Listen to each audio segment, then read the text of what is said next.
Hi everyone, my name is Tim Poffenbarger and I'm a solutions architect with GitLab and wanted to spend some time talking through a tool called GitLabForm.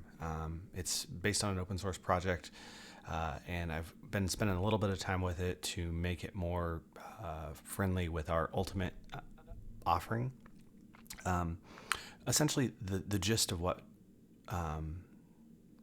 GitLabForm does for you is given a config.yaml file, you can specify certain settings that you want always to be set to be true.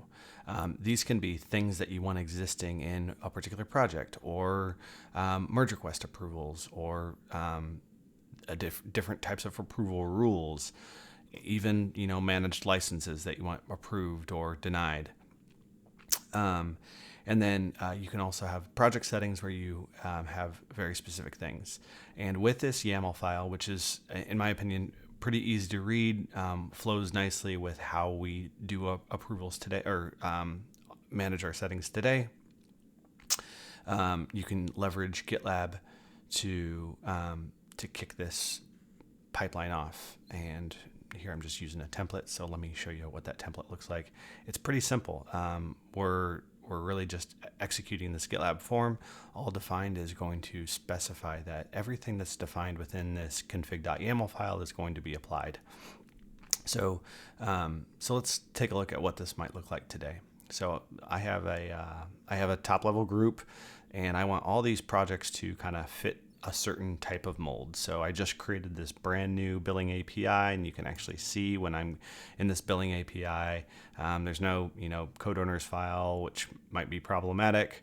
If I go to general and merge requests approvals, it doesn't look like there's any approvals set up. Again, kind of a red flag. And what GitLabForm allows us to do is, if I head over to my Farmer in the Sky project, I have this set up on a scheduled basis right now. And if I kick this off, we can see the pipeline running.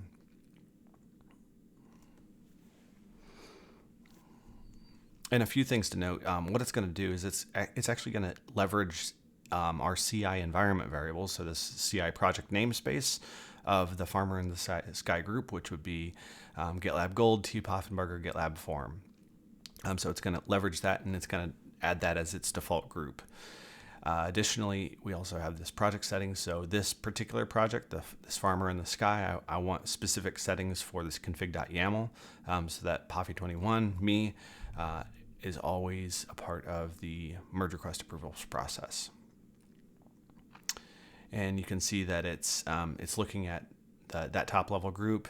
It's looking at all the different applications within that top level group. One thing to note is all defined can be customized. You can actually specify a certain project, so that way if you have a lot of projects, you don't have to run all of them at the same time. All right, and it looks like it succeeded. So let's head back to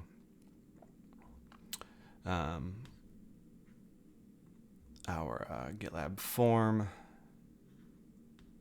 Oh, sorry about that.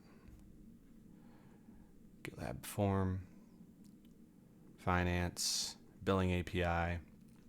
And if we pull up these general settings again, we can actually see that the merge request approvals process was updated. Great. License check, vulnerability check are all in place now. We also added this default approvers rule generated by GitLabForm. And then we can also see that there's a code owners file in here, which is great because now we can manage not only settings, but also particular files that we want to exist in here. Taking this one step further, I'd like to propose, so let's say that I have this new app, and if I drill into my settings, merge request approval process, and I decide that I actually want I want to allow overrides to approval lists per the merge request. My proposal here is that rather than making the save changes reflective of this change, we could just simply have this dynamically generate a merge request. So upon click, it automatically opens up a merge request for this Farmer in the Sky, sets it in draft mode, modify approval rules for my new app. If I save those changes, and we look at the changes that were applied, we actually see that it just took this my new app and then merge request approvals and then added that rule in place.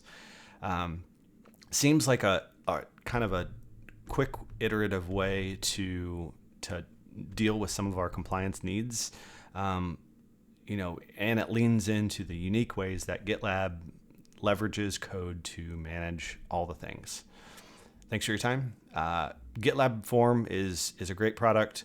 Again, I'm borrowing it from another team that built this, and I added a few things that I hope to incorporate back into the main project.